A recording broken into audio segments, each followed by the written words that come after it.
ये नहायत ही आसान तरीका है। लिहाजा ये डिसाइड किया गया कि अगर बांग्लादेश को अकल दिलानी है तो बांग्लादेश में खाने पीने की तमाम इम्पोर्टेंट चीज़ों की एक्सपोर्ट पर रोक लगानी होगी। लिहाजा इंडिया ने तमाम खाने पीने की अहम अशिया पर रोक लगा दी और इसी के साथ साथ इंडियन ऑटो पार्ट के 1 महीने के एक्सपोर्ट पर भी बैन लगा दिया। लेकिन इससे बांग्लादेश पर कोई खास असर नहीं पड़ा, जिसके बाद अब इंडिया के तकरीबन 20,000 के करीब एक्सपोर्टर ने एक इतना अहम कदम उठाया है जिसने पूरे बांग्लादेश को हिला कर रख दिया है। इंडिया के एक्सपोर्टर्स ने ये फैसला किया है कि वक्ती तौर पर तमाम शिपमेंट्स जो बांग्लादेश को एक्सपोर्ट होनी थी उन पर रोक लगा दी गई है, क्योंकि बांग्लादेश के माली हालात कुछ बहुत ज्यादा अच्छे नहीं है कि वो उन शिपमेंट की पेमेंट कर सके।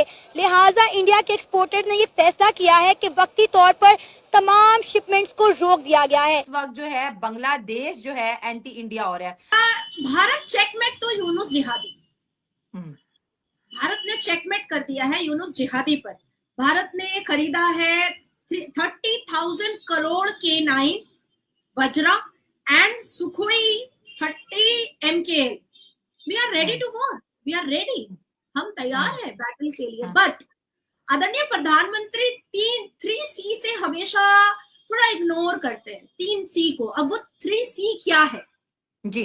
कॉन्फिडेंस, हमेशा स्ट्रगल करना चाहिए, कॉन्फ्लिक्ट और कंफ्यूजन। जबरदस्त। हाँ, कॉन्फ्लिक्ट, कंफ्यूजन और कॉन्फिडेंस ये इंसान को बर्बाद करता है, डेविस्टेट करता है। तो जब हम वॉर करेंगे तो हम कंफ्यूज बिल्कुल नहीं रहेंगे। जब हम वॉर करेंगे बांग्लादेश के साथ तो हम कॉन्फिडेंट नहीं, ओवर कॉन्फिडेंट रहेंगे। और जब हम वॉर करेंगे बांग्लादेश के साथ तो उस कॉन्फ्लिक्ट का मजा हम किसी भी पाकिस्तान जैसे कोठे तवायफ खाने को मजा उठाने नहीं देंगे। ये तो बात तय है। अब आती है बात के भारत में भी बांग्लादेशी घुसपैठियों का खोज स्नीफर डॉग लेकर के, जो सूंघने वाला कुत्ता होता है ना, उसको लेकर के स्टार्ट कर दिया गया है।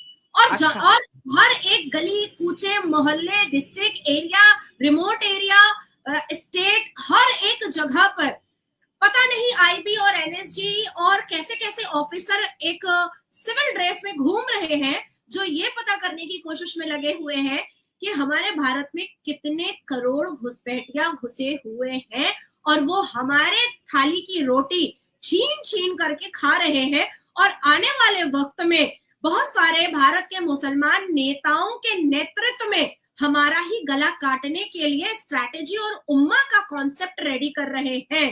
तो इसलिए इससे पहले कि हमारे भारत में उम्मा का कॉन्सेप्ट और स्ट्रैटेजी चले, इससे पहले कि हमारे भारत में आस्तीन में पाला हुआ सांप हमें डस ले, हम उसको खोजना स्टार्ट कर चुके हैं। लेकिन बांग्लादेश में शेख हसीना और शेख मुजीबुर रहमान बंगाबंधु ने इतिहास के पन्नों को बांग्लादेशियों को नहीं बताया। ये उनसे बहुत बड़ी चूक हो गई। अगर उन्होंने बताया होता तो शायद आज जो बांग्लादेशी मुसलमान पाकिस्तान पाकिस्तान कर रहे हैं उनको शायद याद रहता कि 2 लाख से ऊपर उनके पूर्वज वॉर बेबी रह चुके हैं। अब आती है बात कि मोहम्मद यूनुस परेशान तो है, डरे हुए तो है, क्योंकि आपने एक साथ 2 सवाल किया है शाला, तो दोनों का जवाब दिए बिना मैं चैन से रह नहीं पाऊंगी। तो परेशान तो है। एक बार तो सोचा कि भाई ये म्यांमार, तो क्योंकि पिछला हमारा जियोपॉलिटिक्स बहुत खराब चल रहा था म्यांमार से, लेकिन अभी 28-29 दिन पहले म्यांमार के स्पोक पर्सन ने खुद एक्सेप्ट किया है कि उसकी भारत से बहुत अच्छे रिलेशन हो चुके हैं। खुद एक्सेप्ट किया है म्यांमार के स्पोक पर्सन ने, और मैं उसका प्रूफ भी लेकर के आपके सामने बैठी थी। अब म्यांमार ने जिस हिसाब से बांग्लादेश के तेकनाफ पर कैप्चर कर लिया है और चिटागोंग जहां पर सबसे ज्यादा, चिटागोंग जहां पर 2 लाख से ऊपर ज्यादा, ये हमारा ऑलरेडी म्यांमार के साथ जो कलाकंद प्रोजेक्ट है वो भी फ्रूटफुल हो चुका है, वो भी रेडी हो चुका है। तो ये जो तेकनाफ तक म्यांमार की अराकान आर्मी जो तेकनाफ तक पहुंच चुकी है, तो ये तो बांग्लादेश के बिल्कुल करीब में है। तो क्या होगा मोहम्मद यूनुस का? चक्की पीसिंग जो मैंने कहा था, क्या वही होने वाला है मोहम्मद यूनुस का? अब आती है बात कि बांग्लादेश की सरकार, मोहम्मद यूनुस ने भारत से 1 अरब बिजली ली थी, 1 अरब भीख मांग करके बिजली। अच्छा शाला, मुझे समझ नहीं आता है मुसलमानों को भीख मांगने की कैसी आदत है?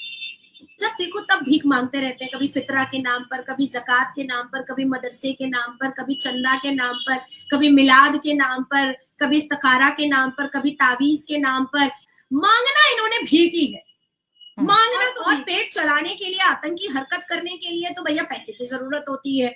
अब पाकिस्तान ने मोहम्मद यूनुस को 40 kg RDX ऐसे तो नहीं दे दिया, पैसा तो लिया है पाकिस्तान की सरकार ने। तो 1 अरब की बिजली का भीख मोहम्मद यूनुस ने भारत से मांगा, और भारत ने अब अल्टीमेटम दिया है कि भैया वो 1 अरब रुपया वापस तो कर लो। तुम तो बड़ा जज्बे वाली कौम हो, मार देंगे, काट देंगे, लूट लेंगे, ये कर देंगे, वो कर देंगे। जोश आपके साथ है, जज्बा आपके साथ है, तो कटोरा लेकर के भीख क्यों मांगते हैं मुसलमान?